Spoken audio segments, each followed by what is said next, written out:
안녕하십니까. 신의균의 국방TV 데일리 디펜스입니다. 자, 오늘도 이란 전쟁 중심으로 살펴보도록 하겠습니다. 미국과 이란의 파키스탄 협상이 결렬됐죠. 당연한 귀결인데 그 직후에 트럼프 대통령은 자신의 SNS를 통해서 완전히 끝장내버리겠다 라는 말을 했죠. 자, 그리고 나서 지금 미 군의 이 움직임이 심상치 않습니다. 제라드 포드 항공모함이 빨래실에 불도 나고 해가지고 또 너무 오래 작전하고 해서 이제 미국으로 돌아가는 것 같았죠. 그런데 다시 백해서 수에즈 운하 쪽으로 왔습니다. 그걸 저희들이 단독 확인했고, 그리고 원래는 제라드 포드 항모와 교대하려고 했던 조지 부시 항모도 원래 예상대로 지중해로 들어왔습니다. 그런데 포드 항모는 안 갔습니다. 그러면 두 척이 되는 것이죠. 에이브람 링컨 항모 그대로 지금 작전하고 있습니다. 그리고 미 82 공수사단이 더욱더 증파되고 있습니다. 지상군이 무려 10,000명 이상이 집결하고 있는 상황입니다. 드디어 테헤란으로 진공하는 초읽기에 들어간 거 아닌가 라는 생각이 드는데 어떤 상황인지 보도록 하겠습니다. 정보 브리핑 먼저 하겠습니다. 취임 100일 된 뉴욕시장이죠. 맘다니가 사회주의라는 단어 그거 혐오의 대상으로 여기던 자가 있지만 애써도 소용없다. 사회주의는 승리한다. 이따위 소리를 했습니다. 자, 폭스뉴스 여기 맘다니 아닙니다. 맘다니 남자입니다. 1991년생 남자입니다. 그 조란 맘다니가 자신이 뉴욕시장에 취임한 지 100일 되는 그 기념 행사를 하면서 거기에 버니 샌더스 민주당의 유명한 극좌파 사회주의자이죠. 대선 후보로도 여러 번 출마를 했던 자인데 그 자까지 와서 둘이서 그냥 사회주의 완전히 그냥 찬양을 하고 했던 겁니다. 그걸 폭스뉴스가 보도를 했어요. 뉴욕시장 취임 100일 만에 거둔 사회주의적 성과 샌더스와 함께 자랑했다. 맘다니는 버니 샌더스와 함께 자신의 사회주의적 정책을 옹호하며 보육, 주택규제 강화, 생활비 절감 방안에 대한 자신의 접근법을 설명했다. 라고 하면서 그 내용에 뭐라고 했냐. 이 맘다니가 한 말이 나는 마가렛 대처의 명언 사회주의의 문제점은 결국 남의 돈을 바닥낸다는 것이다 라는 말을 자주 떠올린다. 영국병을 치료하려 했던 마가렛 대처 영국 총리죠. 영국 수상. 그 대처 수상이 했던 말입니다. 사회주의의 문제점은 결국 남의 돈을 바닥낸다는 것이다. 지금 우리나라가 지금 그렇게 바닥내고 있죠. 자기 돈 아니까 마구마구 퍼고 던지고 뿌리고 하는 거죠. 선거 앞에 계속 하고 있는 겁니다. 남의 돈을 바닥낸다는 것인데 동지들 그러니까 사회주의 이 좌빨들 결국에는 그 난장판을 수습하려면 사회주의자가 필요하다. 그 남의 돈을 바닥내는 거 지금 부정하지 않고 인정합니다. 그래서 완전히 난장판이 된 그 사회를 수습하려면 사회주의자가 필요하다. 강력한 독재하겠다 그겁니다. 많은 자들이 사회주의라는 단어를 부끄러운 혐오의 대상으로 여기고 있다는 점을 알고 있다. 부끄러우면 하지 말아야 되죠. 하지만 그들이 아무리 애써도 소용없을 것이다. 우리는 소수가 아닌 다수를 위해 싸우는데 정부를 활용하는 것을 부끄러워하지 않을 것이다. 라는 말을 했습니다. 뉴욕 같으면 그 월스트리트에 일을 하는 그 수많은 고소득 전문직들 이렇게 많은 사람들이 있는데 이렇게 사회주의자가 승리하는 이런 현상에 참 개탄을 금할 수가 없습니다. 자, 페루 대선 투표가 지금 난장판이 되고 있는데요. 투표가 연장되었어요. 왜냐? 페루는 당선자가 50% 이상의 득표를 해야 되는데 지금 1등도 15%밖에 안 됐어요. 지금 페루 대선에 무려 35명이 출마했다고 합니다. 그러다 보니까 후보가 너무나 난립되고 하니까 이제 1등도 15%. 그런데 물류 실패. 이건 또 무슨 말이냐? 페루는 정말 놀랍게도 70세 이하의 국민은 투표권을 가진 70세 이하의 국민은 무조건 투표를 해야 된다고 합니다. 특별한 이유 없이 투표를 하지 않으면 감옥에 간다고 합니다. 그래서 엄청나게 많은 투표용지가 전달됐다가 다시 돌아와야 되고 하는데 아니 그런 트럭들이 몇 시간 동안 사라졌다가 다시 나타나고 사라졌다가 다시 나타나고 이런다는 겁니다. 그래서 압수수색하고 대혼란 양상인데 야당들은 이거 대규모 부정선거다 라고 성토하고 있는데 현재 15%이지만 어쨌든 1등 투표가 된 그 후보자는 바로 후지모리 게이코, 과거 일본 출신으로서 페루 대통령을 했던 후지모리 대통령의 딸이에요. 출구조사 1위 했습니다. 그렇지만 15%밖에 안 되니까 3명이 다시 결승 투표를 6월 7일 날 한다고 합니다. 그런데 거기서 또 50% 안 되면 또 해야 되죠. 한 명 또 빼고. 자, 이런 상황인데 대규모 부정선거가 우려된다라는 상황이고요. 그런데 지금 이 좌파 언론에서는 뭐 독재자의 딸이다, 뭐 부패 정치인의 딸이다 이런 식으로 계속 이 후지모리 게이코 후보를 코너에 몰아넣고 있는 상황이라고 합니다. 네타냐후 이스라엘 총리는 레바논 남부 이스라엘군이 점령한 그 점령지를 처음으로 시찰했습니다. 이스라엘 총리로서는 처음으로 레바논 남부 지역에 점령지에 들어간 거죠. 가서 적대 세력으로부터 국가 생존 지키기 위한 작전이다. 여러분들 명예심 가져라. 뭐 이런 이야기를 한 거죠. 지금 이 붉은색 부분이 전부 레바논이고 여기에 파란색 이렇게 있는 부분이 이스라엘군이 점령한 지역이에요. 그리고 여기 이 선 여기가 리타니 강이고 저 리타니 강까지 그냥 이스라엘군이 다 진격해서 저 리타니 강 이북으로 헤즈볼라를 완전히 몰아 올려버리는 그걸 지금 목표로 하고 있는 작전이죠. 여기 들어가서 이렇게 명예심을 가져라, 괜찮다라는 연설을 하고 왔답니다. 에르도안 튀르키예 대통령은 이스라엘이 팔레스타인과 레바논에 잔혹 행위를 했다. 이 잔혹 행위라고 하는 여기 가짜 뉴스에 속아서 대한민국의 이재명 대통령이 이스라엘 국민들이 분노를 사고 있는데, 아니 우리나라에 워낙 가짜 뉴스가 횡행하고 가짜 뉴스를 만드는 그런 주체 세력이다 보니까 어느 게 가짜 뉴스인지 하도 가짜 뉴스 만들다 보니까 자기네들도 헷갈려서 그게 가짜인지 진짜인지도 모르고 이스라엘군이 그런 잔악 행위를 했다라고 성토를 한 이재명 끝까지 인정하지 않고 우기고 있는 겁니다. 그 상대가 만약 이란이었으면 바로 그냥 내가 잘못했다 라고 했을 텐데 상대가 이란이 아니고 이스라엘이니까 그런 건지 기가 막혀요. 아무튼 이 에르도안이 이스라엘이 팔레스타인과 레바논에 잔혹 행위를 했는데 필요하다면 대이스라엘 군사 행동을 하겠다. 이스라엘과 전쟁하겠다. 이런 이야기를 지금 했습니다. 그래서 이 이스라엘 예루살렘 포스트가 이렇게 보도합니다. 에르도안 대통령이 이스라엘에 대한 군사 행동을 위협하자 이스라엘 의원은 그를 과대망상적인 독재자라고 비난했다라는 큰 제목을 만들었고, 작은 소제목으로는 에르도안 대통령은 필요하다면 튀르키예가 이스라엘에 대한 군사행동을 취할 수 있다고 경고하며 과거 카라바흐와 리비아 개입 사례를 언급했다. 리비아에도 개입해서 그렇게 했어. 그러니까 이스라엘 할 수 있어. 라고 했다라는 겁니다. 그래서 과대망상이다. 한번 뭐 해보든지 뭐 자신 있다. 이런 이야기를 이스라엘은 하고 있는 겁니다. 혁명수비대 해군 부사령관. 사령관은 죽었죠. 그런데 추가로 사령관이 되지 않고 부사령관으로서 직무 대행을 하고 있는 자가 이렇게 이야기합니다.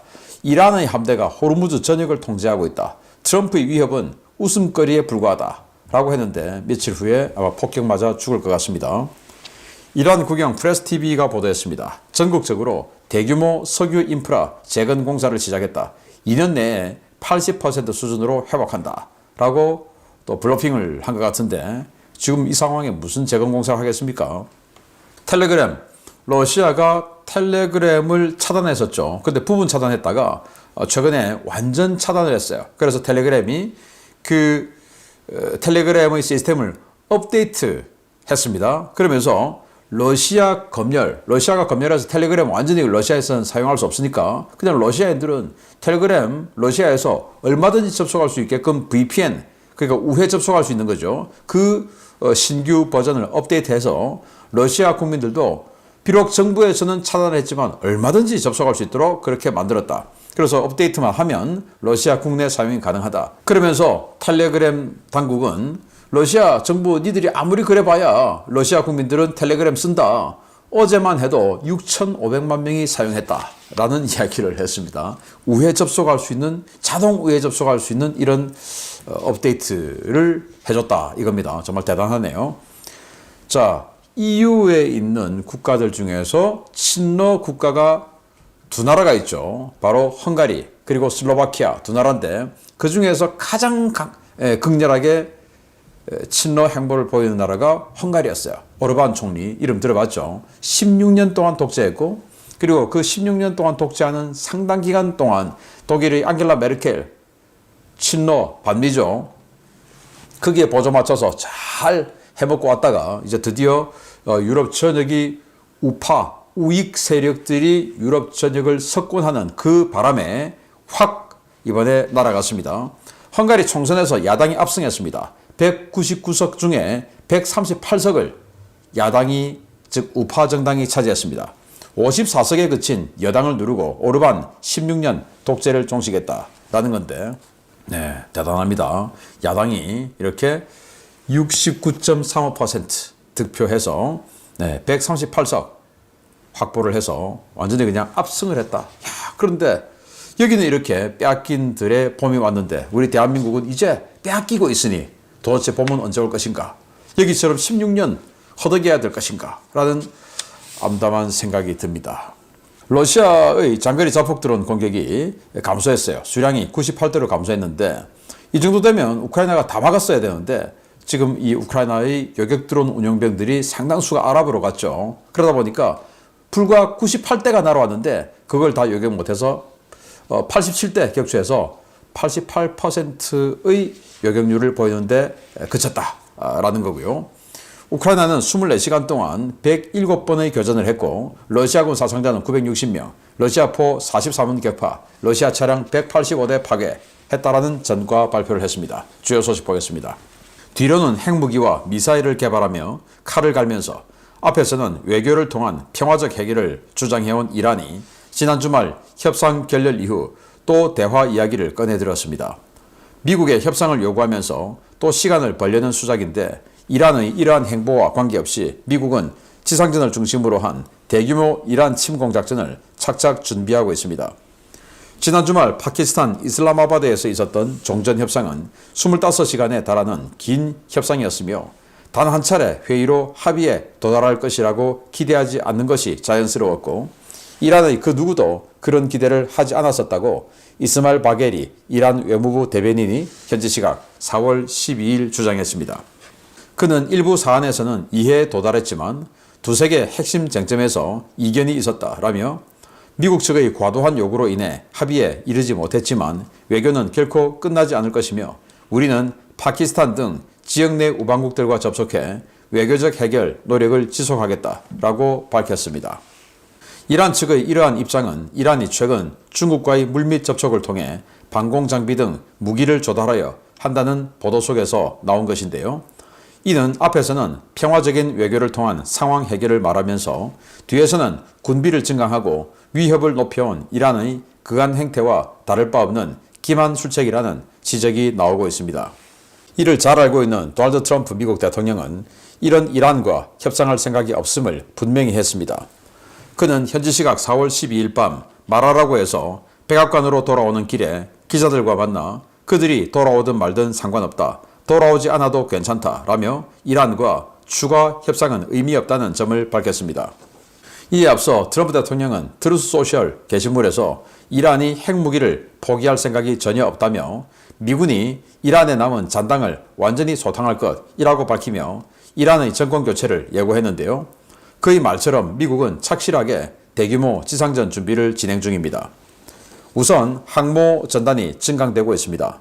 당초 3월 21일 수에즈 운하를 통과해 3월 28일 크로아티아 스플리트에 기항했던 제랄드 R. 포드 항모전단은 휴식과 수리를 마치고 미국으로 복귀할 것이라는 그간의 관측과 달리 함수를 동쪽으로 다시 돌려 4월 12일 키프로스 남방 수에즈 운하 인근에 다시 나타나 해상 재보급을 받았습니다.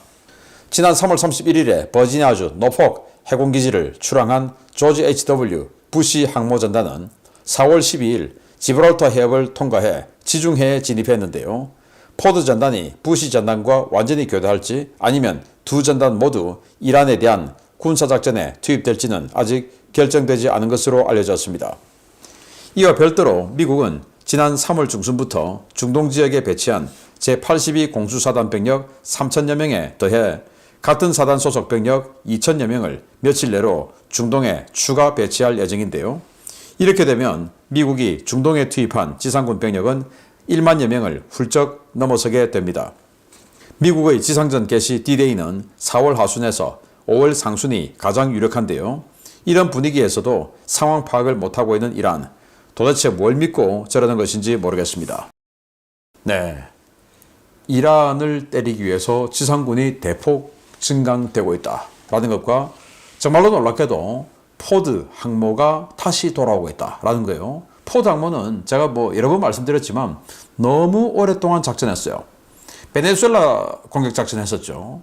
그리고 다시 여기 와서 이란 공격 작전 했죠. 그런데 방화로 추정되는 이 세탁실에 불이 나서 침대도 타고 이렇게 많은 피해가 있었어요. 너무 오랫동안 작전을 하니까 이 승조원들이 상당히 열받았나 봅니다. 그래서 그런지 아무튼 불이 났고 그걸 이 크레타 섬에 있는 수다만 해군기지에 들어가서 수리하려고 했는데 아마 이 수다만 해군기지에는 그 정도 큰 수리를 할 수 있는 역량이 없었나 봅니다. 그래서 다시 서진을 해서 아드리아해로 들어가서 크로아티아 갔어요. 그래서 크로아티아에서 전 승조원에 대해서 5일간의 휴가를 주고 그리고는 수리를 한 겁니다. 그리고는 당연히 이제 수리했으니까 대서양을 건널 수 있는 여건은 됐다. 그래서 대서양을 건너서 미국으로 돌아갈 줄 알았는데 그게 안 돌아가고 여기 나타난 겁니다. 여기 어디냐? 레바논, 이스라엘, 키프로스 여기입니다. 그거 어떻게 알았냐? 이 수다만 해군기지에서 비행기가 뜬 거예요. 비행기가 떠서 여기 지금 RG-03이라고 하는 콜사인의 비행기가 날아가고 있는데 이게 C2 수송기입니다. C2 수송기는 여기 지금 나와 있지만 C2A 그레이하운드라고 되어 있죠. 이 C2 수송기는 항공모함에 착함하는 항모용 수송기예요. 그래서 어디로 날아가냐 보니까 이 어딘가로 날아간 겁니다. 그러면 이 어딘가에 항모가 있겠네 해서 우리 같은 이 오신트들 중에 완전히 그냥 이 센티넬 위성만 파고드는 사람이 있습니다. 그래서 파고들어 봤더니 여기 지금 항모가 있네? 여기 이렇게 사진을 밝혀낸 겁니다. 여기 항모 있죠.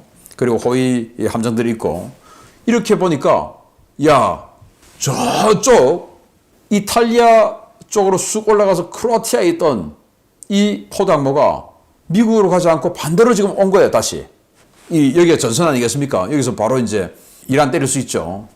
이거 무슨 일이지? 그러면 조지 부시 항모는 안 오나? 봤더니 4월 12일 현재 시각 지브랄터 해협을 이렇게 통과하고 있어요. 사진에 딱 찍혔어요. 조지 부시 항공모함. 그럼 부시 항모도 온다는 겁니다.